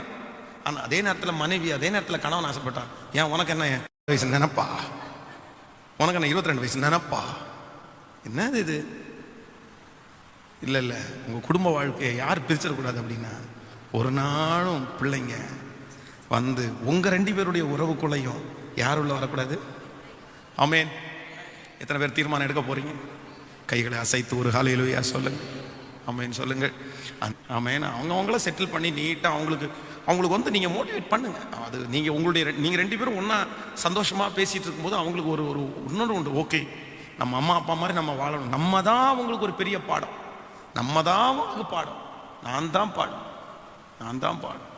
2 பேருக்குள்ளேயும் அப்படிப்பட்ட ஒரு தாட்டு வர்றதற்கு நாங்கள் எட்டமே கொடுத்ததில்லைங்க, எட்டமே கொடுத்ததில்லை. டேடி என்ன மட்டும்தான் பேசுறாரு அப்படின்னா கட்சி அடிக்கடி மாற்றிக்குவோம். ஒரு நாள் வந்து அவன் சின்னவன் வந்து, நீ யார் செல்லவன்னு கேட்டான், என்ன பார்த்து கேட்பான் அப்படின்வான். அடுத்த நாள் பார்த்தீங்க அப்படின்னா ஏதோ குறும் பண்ணியிருப்பான், அப்படியே கிள்ளும்போது நீ யார் செல்லவன்னு கேட்டான். நான் வந்து ஏதாவது ஒரு முத்தம் கொடுத்தேன் அப்படின்னா, நீ யார் செல்லம், உன்னை யார் பெத்தா அப்படின்னு கேட்டா, டேடி தான் என்ன பெத்தார் அப்படின்னு. பெத்ததே நானாடா, பரவாயில்லையடா, அதே மாத்திட்டடா ஒரே நிமிஷத்துல. அடுத்த நாள் கேட்டா, உன்னை பெத்தது யாருன்னு கேட்டா, என்ன மம்மி தான் பெத்தாங்க, நீங்க எல்லாம் பெக்கவே இல்லை. நாங்களே அப்படி என்ன பண்ணிடுறோம் அப்படின்னா, ஒருத்தருக்கு ஒருத்தர் அண்டர்ஸ்டாண்டிங் கொண்டு வந்துடுறோம். அப்படி ஒருவேளை அவங்க வந்து அப்படி பாகுபாடு பாத்திரக்கூடாது அப்படின்றதுக்காக நம்ம அப்படி கவனிச்சிடக்கூடாது. ஸோ அதில் நம்ம என்னவா இருக்கணும் அப்படின்னா கவனமாக இருக்கணும். ஆமேன் சொல்லுங்கள். இப்பொழுது உங்களை பார்த்து கேட்கிறேன், உங்கள் பிள்ளைகள் உங்களை 2 பேரையும் பிரித்து விட்டார்களா? யாரக்குறைய பிரிச்சுட்டாங்க பாஸ்டர். இவன் வந்தானோ இல்லையோ, அவங்க அப்பாவை என்னை விட்டு பிரிச்சுட்டான் பாஸ்டர். புள்ள புள்ள புள்ள புள்ள புள்ளன்னு எப்போ பார்த்தாலும் அவன் தான். இல்லைங்க, இல்லை. அம்மேன், கல்யாணம் பண்ணி கொடுத்ததுக்கப்புறம் நீங்கள் 2 பேரும் ஜாலியாக புதுமண தம்பதிகளை மாதிரி அப்படியே சந்தோஷமாக எங்கேயாவது போய் ஆண்டவருக்கு ஊழியம் செய்ய வேண்டியது நிறைய இருக்குது. நல்லா சத்தமாக ஒரு ஆமேன் சொல்லுங்க. ஆமேன் வருதா பாருங்களேன். ஐயோ வேணாப்பா ஜாமி அப்படின்ற மாதிரி இருக்கிறீங்க நீங்கள் எல்லாம் பார்த்தா. இதுக்கு நமக்கு கண்ணெல்லாம் துதுங்கி தள்ளுது. இனி வேற அப்படின்னு இல்லாமல் 2 பேருமே அப்படி வாழ்க்கை. ஆமேன். அவங்க 2 பேரையும் ப்ளஸ் பண்ணி அவங்க பிள்ளைகளை ஆசீர்வச்சு அவங்கள செட்டில் பண்ணிடுவோம். ஆனால் நீங்கள் 2 பேரும் சந்தோஷமாய் மகிழ்ச்சியாய், எனக்கு மனைவி எனக்கு கணவன். நம்பர் 3, 3வது ஒரு காரியத்தை சொல்லி உங்களுக்காக ஜெபித்து முடிக்கிறேன். ஸ்தோத்திரம். ரூத்தின் புஸ்தகத்தை எடுத்துக்கலாமா? ரூத்தின் புஸ்தகம் 1ஆம் அதிகாரத்திலே 11வது வசனத்திலிருந்து வாசிக்கலாம். அதற்கு நகோமி, என் மக்களே, நீங்கள் திரும்பி போங்கள், என்னோடே ஏன் வருகிறீர்கள்? உங்களுக்கு புருஷராகும்படி இனிமேல் என் கற்பத்திலே எனக்கு பிள்ளைகள் உண்டாகுமோ? என் மக்களே, திரும்பி போங்கள். நான் வயது சென்றவள், ஒரு புருஷனுடன் வாழத்தக்கவள் அல்ல. அப்படி நம்பிக்கை எனக்கு உண்டாயிருந்து நான் இன்று இரவில் ஒரு புருஷனுக்கு வாழ்க்கைப்பட்டு பிள்ளை பெற்றாலும் அவன் பெரியவனாக மட்டும் புருஷனுக்கு வாழ்க்கைப்படாதபடிக்கு நீங்கள் பொறுத்திருப்பீர்களோ? அது கூடாது. என் மக்களே, கர்த்தருடைய கை எனக்கு விரோதமாக இருக்கிறதுனால் உங்கள் நிமித்தம் எனக்கு மிகுந்த விசனம் இருக்கிறது என்றார். அப்பொழுது அவர்கள் சத்தமிட்டு அதிகமாய் அழுதார்கள். ஓர்வாள் தன் மாமியை முத்தமிட்டு போனாள். ரூத்தோ அவளை விடாமல் பற்றி கொண்டாள். அப்பொழுது அவள், இதோ உன் சகோதரி தன் ஜனத்தானிடத்திற்கும் தன் தேவரிடத்திற்கும் திரும்பி போய்விட்டாளே, நீயும் உன் சகோதரியின் பிறகே திரும்பி போ என்றாள். அதற்கு ரூத், நான் உம்மை பின்பற்றாமல் உம்மை விட்டு திரும்பி போவதை குறித்து என்னோடே பேச வேண்டாம். நீர் போகும் இடத்திற்கு நானும் வருவேன், நீர் தங்கும் இடத்திலே நானும் தங்குவேன். உம்முடைய ஜனம் என்னுடைய ஜனம், உம்முடைய தேவன் என்னுடைய தேவன். நீர் மரணம் அடையும் இடத்தில் நானும் மரணம் அடைந்து அங்கே அடக்கம் பண்ணப்படுவேன். மரணமே அல்லாமல் வேறு ஒன்றும் உம்மை விட்டு என்னை பிரித்தால் கர்த்தர் அதற்கு சரியாகவும் அதற்கு அதிகமாகவும் எனக்கு செய்ய கடவுள். அவள் தன்னோடே வர மனது உறுதியாக இருக்கிறதை கண்டு அப்புறம் அதை குறித்து அவளோடு ஒன்றும் பேசவில்லை. ஆமென். இந்த சம்பவம் உங்களுக்கு எல்லாருக்கும் தெரியும். ரூத் என்கிற ஒரு அந்நிய நாட்டு பெண் தேவனுடைய பிள்ளையாகிய இந்த நகோமி என்கிற அவருடைய குடும்பத்திலே இணைக்கப்படுகிறாள். இணைக்கப்பட்டதற்கு பிறகு திடீரென்று அவருடைய வாழ்க்கையில் ஒரு பெரிய இழப்புகள் வருகிறது. இப்போ இவங்க பார்த்து நகோமி சொல்கிறாங்க, என் மக்களே, நீங்கள் என் கூட வாழ முடியாது, நீங்கள் எல்லாம் போயிருங்க, நீங்கள் உங்கள் வாழ்க்கையை பாருங்க அப்படின்னு சொல்லும்போது ஓர்வாள் தன்னுடைய மாமியாரை முத்தம் செய்துவிட்டு, சரி நான் போயிட்டு வரேன் மாமி அப்படின்னு போயிட்டாள். ஆனால் ரூத்தை குறித்து வேதம் சொல்லுகிறது, இல்லை, மரணமே அல்லாமல் உங்களை விட்டு என்னை எதுவுமே பிரிக்காது. நான் எங்கள் வீட்டுக்கு மட்டும் நான் திரும்பி என்ன செய்ய மாட்டேன்னா போக மாட்டேன். செத்தா கூட உங்கள் கூட தான் நான் சாகுவேன். நீ ஆராதிக்கிற தேவன் நான் ஆராதிக்கிற தேவன் அப்படின்னு சொல்லி இந்த மாமியாரோடே வருகிற சம்பவம் உங்களுக்கு தெரியும். வந்த உடனே அவங்களுக்கு ஒரு நல்ல வாழ்க்கையை ஆண்டவர் ஏற்படுத்துறாரு. அந்த வம்சத்தில் ஆண்டவராகிய இயேசு கிறிஸ்து வருகிறார். அது ஒரு பெரிய சன்னதியாக மாற்றப்பட்டு ரூத்து ஒரு சரித்திர நாயகியாக மாற்றப்பட்டார். உங்களுக்கு தெரியும். இதில் என்ன ஒரு காரியத்தை ஆண்டவருடைய பிள்ளைகள் கற்றுக்கொள்ளணும்னா, ஒரு கணவன் மனைவி இல்லைன்னா நீங்கள் புகுந்த வீடு, நீங்கள் இருக்கிற வீட்டுக்குள்ளே நீங்கள் வரும்போது உங்கள் 2 பேரையும் எது பிரிச்சிடக்கூடாதுன்னா, உங்கள் சொந்தக்காரங்க உங்கள் மனுஷங்க யாருமே உங்கள் கணவன் மனைவியினுடைய உறவுக்குள்ள வரவே கூடாது. நம்பர் 1, ஃபஸ்ட்டு உங்கள் 2 பேருடைய உறவில் எது வந்துடக்கூடாது? சொல்லுங்க சத்தமா. பொருட்கள் உங்கள் 2 பேருடைய உறவுக்குள்ள வரக்கூடாது. நம்பர் 2, ரெண்டாவது உங்கள் 2 பேருடைய உறவுக்குள்ள ஒரு நாள் என்ன வந்துடக்கூடாதுன்னா, பிள்ளைகள் உங்களுடைய உறவுக்குள்ள குறுக்க வந்து நின்றக்கூடாது. நம்பர் 3, மூன்றாவதாக வேதம் நமக்கு சொல்லுது, ஒரு கணவன் மனைவியினுடைய உறவுக்குள்ள 3rd person, 3வது நபர், அது உங்க வீட்டு சைடுடைய அம்மா அப்பாவா இருக்கலாம், சிஸ்டருடைய வீட்டில் இருக்கிற சைடில் இருக்கிற அம்மா அப்பா இருக்கலாம். 3வது நபர் உங்களுக்குள்ள என்ன செய்யக்கூடாது? கேட்கல? சத்தமா எல்லாரும் சொல்லுங்க, பக்கத்துல கையை பிடிச்சு சொல்லுங்க. தேர்ட் பர்சன், மூணாவது நபர்கள் உங்க பிரச்சனையை தீர்க்கிறதற்கு வர அடிச்சாலும் சண்டை போட்டாலும் பிடிச்சாலும் நீங்க 2 பேரும் என்ன பண்ணிக்கணும்? கேட்கல? இங்க இருந்து சண்டை வந்தோன்னா போன் போட்டு யாருக்கு சொல்லிடக்கூடாது. அம்மா அப்பாவுக்கு ஃபோன் பண்ணி, அம்மா இப்போ கொடுமையான ஆளா இருக்காருமா, மாமி எப்படிம்மா இப்படிம்மா அப்படின்னு சொல்லிடக்கூடாது.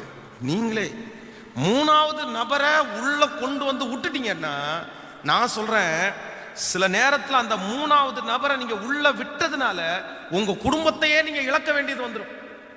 உங்க கணவன் மனைவி நிரந்தரமான பிரிவுக்குள்ள கூட அவங்க தள்ளிடுவாங்க. யாரையுமே அவங்க அம்மா அப்பாவும் உள்ள வர வேண்டாம், உங்க அம்மா அப்பாவும் உள்ள வர வேண்டாங்க. உங்களை தானே கர்த்தர் ஒண்ணா இணைச்சிருக்கிறார். நீங்க கணவன், நீங்க மனைவி, ஒரு பிரச்சனை வந்துருச்சா, ஓகே நம்ம 2 பேரும் பேசி ரெடி பண்ணிக்குவோம். 2 பேரும் பேசி, அப்படி முடியலையா கர்த்தர் சமூகத்துல கொண்டு போய் வைப்போம். அப்படி முடியலையா ஏதோ ஒரு தேவ ஊழிய நல்ல ஆண்டவரோட நடக்கிற மனுஷன், உங்களுடைய பிரச்சனையை வெளியே யார்கிட்டயுமே ஷேர் பண்ணாத ஒரு தேவனுடைய மனுஷன், அந்த மனுஷனிடத்துல போய் சொல்லி ஒரு ஆலோசனை கேட்டு எங்களுக்காக ஜெபம் பண்ணுங்க பாஸ்டர் அப்படின்னு நீங்க சொல்றதை விட்டுட்டு நீங்க உங்களுடைய பிரச்சனையை மூணாவது ஒரு நபரிடத்துல எடுத்துட்டு போயிட்டீங்கன்னா, நான் நிச்சயமா சொல்றேன், நீங்க எவ்வளவு திட்டம் போட்டாலும் உங்களுடைய குடும்ப வாழ்க்கையில் ஒரு பெரிய வெற்றியை நீங்க பார்க்க போறது இல்லவே இல்லை. நான் தான் அந்த திருமணத்தை நடத்தி வச்சேன். ரொம்ப வருத்தமா இருக்கு, எனக்கு ரொம்ப கஷ்டமா இருக்கு. நானே அந்த திருமணத்தை நடத்தி வச்சேன். அழகான பையன், அழகான பொண்ணு. திடீர்னு 2 பேருக்குள்ளேயும் சண்டை. அவங்க அப்பா வந்து பாத்தீங்கன்னா ஒரு கட்சியில் இருக்காரு.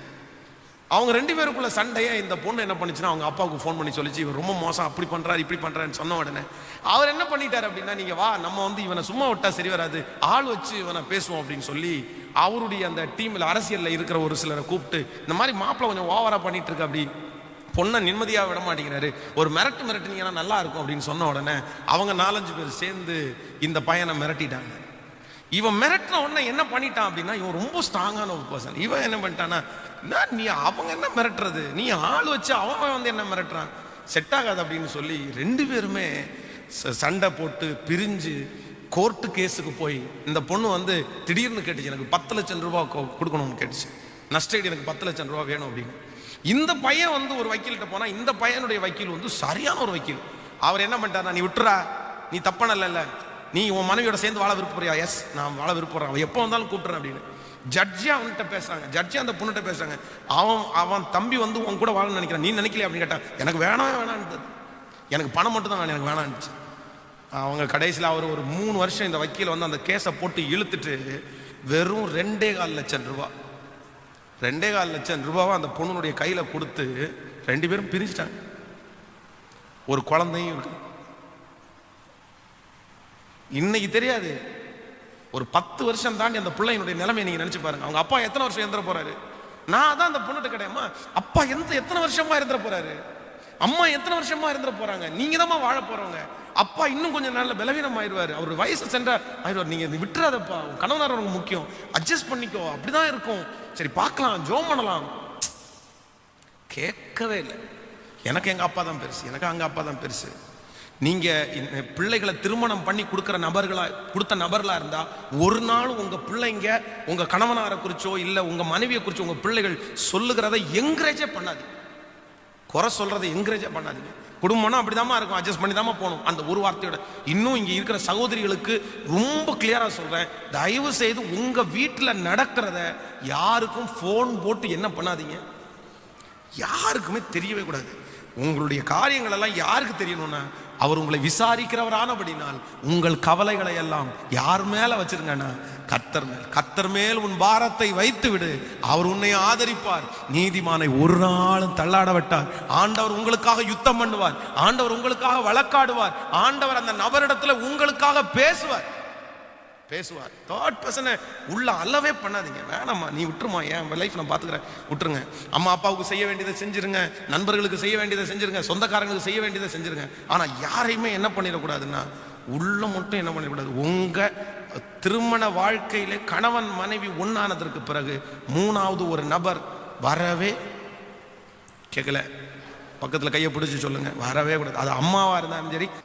ஆனால் கொடுமைங்க, கல்யாணம் ஆனதுக்கு பிறகு அம்மா அப்பாவே தஞ்சம் இருக்கிறதெல்லாம் வந்து ரொம்ப தப்புங்க, ரொம்ப தப்புங்க. கையை பிடிச்சாச்சா, அதுக்கப்புறம் உங்க வீடு எந்த வீடு தான்? அதே மாதிரி உங்களுக்கு யாரு தான்? அதான் ஃபர்ஸ்ட் ஆரம்பத்தில் சொன்னேன். விதமாய் தன் தகப்பனையும் தாயையும் விட்டு மனைவியோட இங்க குமாரத்திய கீழ் உன் செவியை சாய்த்து சிந்தித்துக்கொள். உன் கேட்கல. அது உங்களுக்கு மட்டும் ஏன் ஆண்டவர் மறக்க சொல்றான்னு தெரியல. நீங்க ரொம்ப ஞாபகம் வச்சிருப்பீங்கன்னு தெரியல.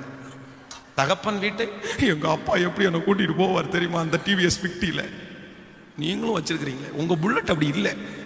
இவர் புல்லட் வச்சிருக்காரு, அவங்க அப்பா டிவிஎஸ் 50ல கூட்டு போனாரு. டிவிஎஸ் 50 சொகுசா இருந்தாமா, புல்லட் சொகுசா இல்லையாமா. எங்க அப்பா எனக்கு ஊட்டி விடுவார் அப்படின்னு. ஆமா, காலம் முழுவதும் உங்க அப்பா ஊட்டியே விட்டுருப்பாரு. எங்க அப்பா அப்படி பண்ணுவார், இப்படி பண்ணுவார், அதை பண்ணுவாரு. இந்த ஊர் இந்த அம்மா அப்பாவுடைய பெருமை பேசி ஆயிரக்கணக்கான குடும்பம் கெட்டு போயிருங்க.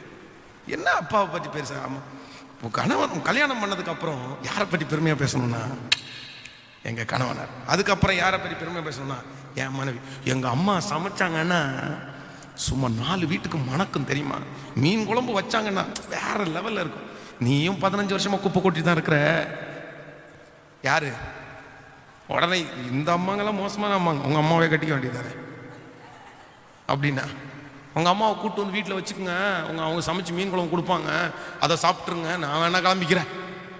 அப்பா என்ன பேச்சுன்னு நினைக்கிறீங்க சாமி? நிறைய பேருடைய வீட்டுக்குள்ள பூந்து ஒரு கேமரா செட் பண்ணி ஒரு ஆடியோ மட்டும் செட் பண்ணிட்டோம்னா இவங்க மனம் திரும்பினவங்களான்றதே கண்டுபிடிக்கவே முடியாதப்பா சாமி, கண்டுபிடிக்க முடியாது. ஐயோ, இங்க வந்து அல்லேலூயா சோத்திரம், இங்க வந்து பாஸ்டர் பிரைஸ் லார்ட் அல்லேலூயா ஆண்டவரே நல்லவர் நல்லவர் நாங்க. ஆனால் வீட்டில் போய் பார்த்தா தான் தெரியும் நிறைய பேருடைய வாழ்க்கை எப்படி இருக்கு அப்படின்னு. நான் சொல்றேன், இங்க இருக்கிற ஒவ்வொரு சகோதரிகளும் ஒவ்வொரு சகோதரனும் திருமணம் ஆனதற்கு பிறகு அம்மா அப்பா நம்ம லைஃபுக்குள்ள உங்க 2 பேருக்குள்ளையும் அவங்க என்ன பண்ணிடக்கூடாதுன்னா,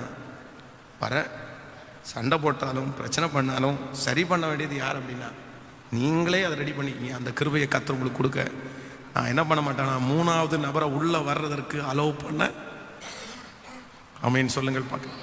ஆனால் ஜென்டிலான மாமியார் மாமனார் யார் அப்படின்னு கேட்டால் உள்ளுக்குள்ள அவங்க என்ன பண்ண மாட்டாங்கன்னா என்ற ஆக மாட்டாங்க, என்ன சொன்னாலும் ஆக மாட்டாங்க. நிறைய பேர் இருக்காங்க அப்படி. நிறைய பேரை பார்த்துருக்குறேன். பொண்ணு வந்து அப்படி கதறிட்டு நிற்கும், கெஞ்சிட்டு நிற்கும். அப்பா என்னால் வாழவே முடியாதப்பான்னு சொல்லுவோம். பாத்ரூமில் போய் அழுவார். ஆனால் பொண்ணுகிட்ட வந்து சொல்லுவார், இந்த பாரு அப்பா கஷ்டப்பட்டு உன்னை கல்யாணம் பண்ணி கொடுத்துட்டேன், அவ்வளோ செலவு பண்ணி உன்னை கல்யாணம் பண்ணி கொடுத்துட்டேன், நீ எவ்வளோ கஷ்டமாக இருந்தாலும் நீ வாழ்ந்துரு, நான் ஜெபம் பண்ணுறேன், ஏசப்பா உனக்கு அற்புதம் செய்வார், நீ போயிரு அப்படின்னு சொல்லிட்டு ரூமுக்குள்ளே வந்து அழுவார். அதாங்க சரியான அப்பா, சரியான அம்மா. குடும்பம்ன்றது அப்படிதாம்மா. சில நேரத்தில் ஆண்கள் நல்லா இருப்பாங்க, சில நேரத்தில் கோவப்படுவாங்க. கொஞ்சம் அட்ஜஸ்ட் பண்ணி போமா, பரவாயில்ல, கர்த்தர் உன் கூட இருக்கிறாரு, நீ என்னம்மா பெரிய இதை பண்ற, நீ போய் அதெல்லாம் பண்ணு, நீ ஆண்டோடைய சமூகத்தில் இரு அப்படின்னு சொல்லுவாங்க. ஆனால் தனியாக வந்து ஓன்னு அழுவாங்க, என் பிள்ளைக்கு இப்படிப்பட்ட நிலைமை. ஆனால் ஒரு நாள் கூட கணவனார்கிட்ட காமிச்சிக்க மாட்டாங்க, தன்னுடைய மருமகன்கிட்டையோ தன்னுடைய மருமகள்கிட்ட காமிக்கவே மாட்டாங்க. சரிப்பா நீங்கள் நல்லா இருக்குப்பா. இதாங்க ஜென்டிலான மாமியார் மாமனார். இன்றைக்கு வரைக்கும் என்னுடைய ஊழியத்தில் பார்த்துருக்கிறேன், பிள்ளைக்கு சப்போர்ட் பண்ணி மருமகனை வெறுத்த எந்த பிள்ளையும் கணவனாரோட சரியாக வாழவே இல்லை. அதே போல் மருமகளை வெறுத்துட்டு பையனை தம்பக்கத்தில் வச்சிருக்கிற எந்த குடும்பத்திலையும் அவங்க பிள்ளையும் அவனுடைய பையனும் மனைவியும் நல்லா வாழ்ந்ததே இல்லைங்க. என் ஊழியத்தில் 20 வருஷத்தில் நான் பார்த்ததை சொல்கிறேன்.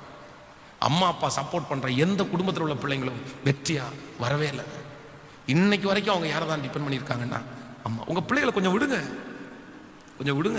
அவங்க நிற்கட்டும், அவங்க பிழைக்கட்டும், அவங்க வரட்டும், அவங்க மேலே நிற்க, அவங்க சமாளிச்சுக்குவாங்க. அவங்க சமாளிச்சு நீங்கள் விட்டுட்டீங்கன்னா சமாளிச்சுக்குவாங்க, அதனால எல்லாருமே இன்னைக்கு ஒரு தீர்மானத்தோட போங்க. ஆண்டவரே, 3rd பர்சன் என் வீட்டுக்குள்ள என்ன செய்யக்கூடாது, வர்ற அளவுக்கு என் வீட்டில் நான் நடந்துக்க மாட்டேன். பக்கத்து வீட்டுக்காரன் உங்க சண்டை எத்திக்கிறதுக்கு அவர் யாருங்க வர்றதுக்கு? உங்க மாமனார் உங்க வீட்டில் சண்டை எத்திக்கிறதுக்கு அவர் யாருங்க? ரசிக்கப்பட்டவரா? உங்களை கல்யாணம் பண்ணி வச்ச பாஸ்டர் அவர் இல்ல, அவர் எதுக்கு வரணும்? அவர் அரசியல்னா அரசியல்வாதியா இருந்துட்டு போட்டோம், அவர் வரக்கூடாது. உங்க குடும்பத்தினுடைய பிரச்சனையை தீக்க வைக்கிறதுக்கு நான் நம்புறேன் கர்த்தர் வருவாருங்க இறங்கி. ஆண்டவர் என்னை நோக்கி கூப்பிடு, நான் உன்னை விடுவிப்பேன். ஆண்டவரை கூப்பிடுங்க, ஒரு சமாதானம் கர்த்தர் உங்க குடும்பத்தில் தர வல்லவரா இருக்கிறார். கைகளை அசைத்து ஒரு ஹல்லேலூயா சொல்லுங்க. இப்போ பக்கத்தில் கையை பிடிச்சி சொல்லுங்க, 3வது நபரை என் குடும்பத்துக்கு உள்ள நான் என்ன செய்ய மாட்டேன், கேட்கல, உள்ள விட மாட்டேன். வேணாம், அவங்க அதுக்காக எல்லாரையும் வெறுக்கணும், சொந்தக்காரங்க நமக்கு வேண்டான்னு நான் என்ன பண்ணலை, சொல்லலை. ஒரு லிமிட்டாக அழகாக அவங்க மெயின்டைன் பண்ணி வச்சுருந்தீங்க அப்படின்னா ஆண்டவர்கள் ஆசீர்வதிப்பார். கையை அசைத்து ஒரு ஹல்லேலூயா சொல்லும். ஒரு சொல்லிட்டு உங்களுக்கு ஜெபித்து முடிக்கிறேன். 2-3 நாளைக்கு முன்னாடி ஒரு போன வாரத்தில் வந்து பாசம்மாவுடைய அக்கா ரொம்ப உடம்பு சரியில்லாமல் அவங்களுக்கு ஒரு ஆப்ரேஷன், ஒரு மேஜர் ஆப்ரேஷன். அவங்களுக்கு வயிற்றில் ஒரு பெரிய கட்டி. அப்போ அவங்க ரொம்ப அப்செட்டாக இருந்தாங்க. உடனே எங்கள் மாமாவும் சொன்னாங்க, எங்கள் பாஸ் வெஸ்ட்லி அவங்க அம்மா சொன்னாங்க, அப்பா நீங்கள் வந்து கொஞ்சம் ஃப்ரீயாக இருந்தீங்கன்னா வந்து கொஞ்சம் ஜெபம் பண்ணிங்கன்னா நல்லாயிருக்கும், அவங்களுக்கு கொஞ்சம் ஆறுதலாக இருக்கும் அப்படின்னு சொன்ன உடனே சரி ஓகே, ஊழியக்காரங்களை நம்ம தான் ஒருத்தருக்கு ஒருத்தர் தாங்கணும் அப்படின்னு சொல்கிறதுக்காக திருச்சியில் ஒரு ஹாஸ்பிட்டலில் அவங்க அட்மிட் பண்ணுறாங்க. நான் என்ன சொல்லிட்டேன்னா, அரியலூருக்கு போக முடியாது, திருச்சியில் என்ன பக்கம், நான் போயிட்டு ஜெபம் பண்ணிவிட்டு அப்படியே வந்துடும் அப்படின்ட்டு அதெல்லாம் ஃபிக்ஸ் பண்ணிட்டேன். அப்போ போகும்போது அம்மா என்ன, பீலாவுடைய அம்மா என்ன சொல்கிறாங்கன்னா, எப்பா நான் மத்தியானம் வரைக்கும் வீட்டில் தான் இருக்கிறேன், பெரம்பலூரில் தான் இருக்கிறேன், நீங்கள் வரதுன்னா இங்கே வந்து பார்க்கலாம் அப்படின்னு சொன்னால் உடனே நான் வெஸ்லி பாஸ்டருக்கு ஃபோன் பண்ணேன். அப்பா என்ன சொன்னாங்க அப்படின்னா, நான் இங்கே தான் இருக்கிறேன் பாஸ்டர், நீங்கள் வந்துட்டீங்கன்னா பார்த்துட்டு கூட போகலாம் அப்படின்னாங்க. சரி பெரியவங்க, நம்ம வரதே இல்லை, அவங்க வீட்டுக்கு போகலாம் அப்படின்னு சொல்லிட்டு 2 பேரும் கிளம்பி போயிட்டோம். திருச்சியிலேருந்து பெரம்பலூர் போயிட்டேன். பெரம்பலூர் போன உடனே எனக்கு அவங்க கிட்டத்தட்ட ஒரு வீட்டில் கிட்டத்தட்ட ஒரு 7 வருஷமாக குடியிருக்கிறாங்க. 7 வருஷமாக குடியிருக்கிறாங்க. நான் வந்து 2 டைம் அவங்க வீட்டுக்கு போயிருக்கிறேன். அந்த 2 டைம் போனதில் அந்த வழி எனக்கு கொஞ்சம் ஞாபகம் இருக்குது. இவங்கள்ட்ட ஃபோன் பண்ணாமல் நான் உள்ளே போகிறேன். போயிட்டு பாசமாட்ட கேட்குறேன், ஏம்மா உங்கள் அம்மா அப்பா வீட்டுக்கு போகிற வழி எது அப்படின்னு கேட்டால், எனக்கு தெரிலப்பா. எனக்கு அம்மா அப்பா இல்லை, அது யாருக்கு அம்மா அப்பா? உனக்கு அம்மா அப்பா. சரி, எனக்கு கண்ணை கட்டி காட்டில் விட்டது மாதிரி இருக்குது, எனக்கு இந்த வழியே தெரில, எனக்கு போக தெரியாது, நீங்கள் ஒருவேளை சந்தேகமாக இருந்தால் யாருக்கு ஃபோன் பண்ணி கேட்டுருங்க. ஹலோ, இப்படிப்பட்ட பாஸ்டம்மாவை வச்சுட்டு நீங்கள் எல்லாம் எப்படி இருக்கிறீங்க?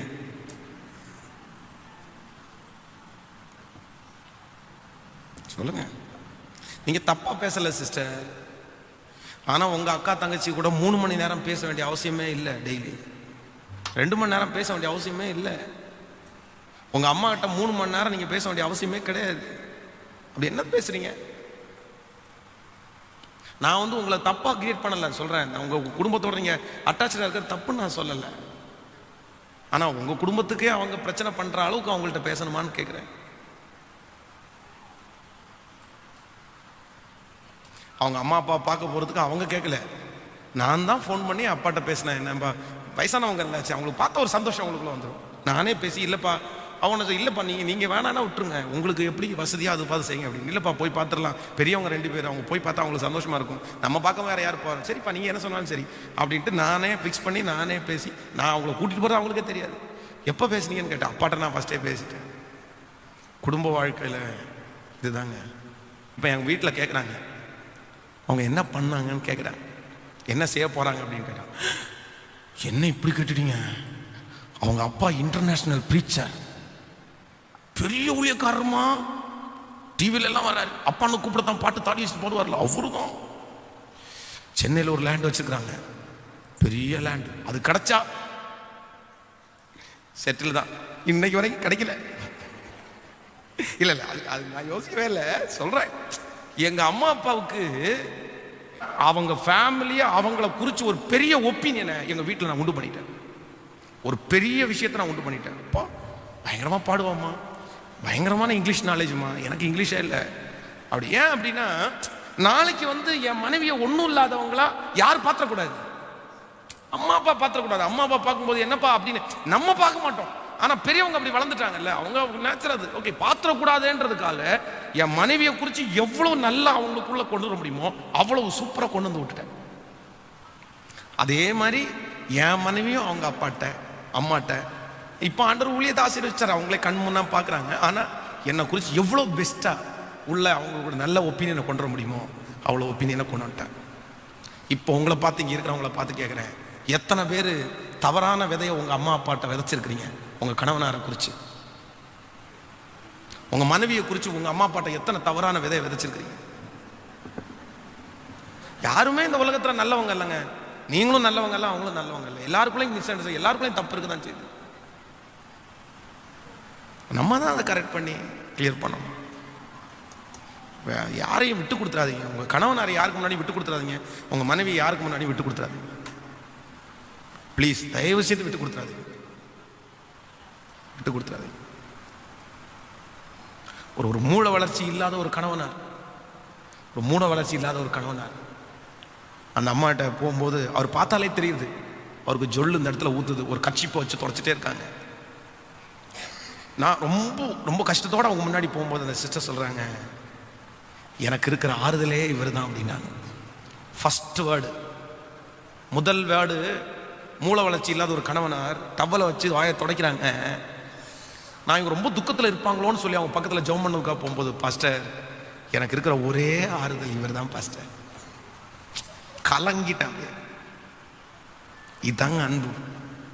எதில் வந்துச்சு? அவருக்கு என்ன இருக்கு? நீ ஆண்டவருடைய பிள்ளைகளே, தயவா நீங்கள் வந்தவங்க லக்கு அப்படின்னு நினைக்கிறேன். நான் ஓப்பனாக தான் பேசுகிறேன். ப்ளீஸ் ஆண்டவரை முன்னாடி கொண்டு வந்து ஜெபம் பண்ணி நான் சொல்கிறேன், உங்கள் குடும்பம் மட்டும் நல்ல குடும்பமாக இருந்துச்சுன்னா பரலோகத்தை எங்கே பார்த்துடலான்னா இந்த உலகத்திலே பார்த்துடலாம். உலகத்தை பார்த்து. திருமண வாழ்க்கைன்றது நீங்களாக நியமித்தது கிடையாது, கர்த்தரே உண்டாக்கினது. மனிதன் தனிமையாக இருப்பது நல்லதல்ல. அதனால் ப்ளீஸ் உங்கள் வாழ்க்கைக்குள்ளே யாரையுமே உள்ளே விட்டுறாதீங்க. சண்டை போட்டாலும் பிரச்சனை பண்ணாலும் நீங்கள் 2 பேருமே பேசி ரெடி ஆகிக்குங்க. ஸோ 3 காரியத்தை உங்களுக்கு முன்பாக சொல்லியிருக்கிறேன். நம்பர் 1, ஃபஸ்ட்டு சொல்லுங்கள் பார்க்கலாம். உங்கள் 2 பேருக்குள்ளே யார் வந்துடக்கூடாது. பொருள் உங்கள் 2 பேரும் என்ன பண்ணிடக்கூடாது. சத்தமாக சொல்லுங்கள். இருந்தாலும் இல்லைன்னாலும் ஐயம் ரெடி. பிரச்சனை நீ சிஸ்டருக்கு கணவன் வர்றதான் ஒரு மிகப்பெரிய பலன். பிரதருக்கு மனைவி வர்றதான் ஒரு மிகப்பெரிய பலன். அதுக்கு மேலே தான் இது எல்லாமே. ஓகே, ஹலோ கேட்கல? ஹலோ. நம்பர் 2, ரெண்டாவது, உங்கள் குடும்ப வாழ்க்கைக்குள்ளே யார் என்ட்ராயிடக்கூடாது. பிள்ளைங்க வந்து உங்கள் 2 பேரும் என்ன பண்ணிடக்கூடாதுங்க.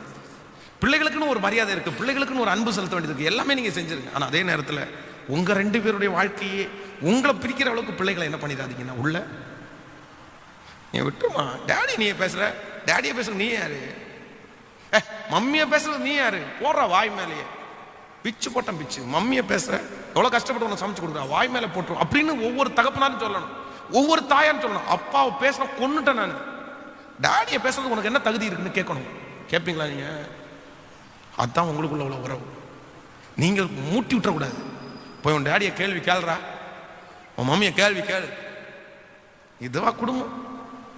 சோப்பு. நம்பர் 3, மூணாவது, தேர்ட் பர்சன் சொல்றது அம்மா அப்பாவையும் சேர்த்து. நீங்க திருமணம் ஆனதுக்கு அப்புறம் உங்க கணவன் மனைவியை தவிர அடுத்து எல்லாருமே யார் தான்? கேட்கல? சத்தமா சொல்லுங்க. Third person. அவங்கள உள்ள என்ன பண்ண வேண்டாம், வேண்டாம். அவங்க அவங்களுடைய வேலை. நீங்க ரெடி ஆகி ஆண்டவர் உங்க கூட இருப்பார்.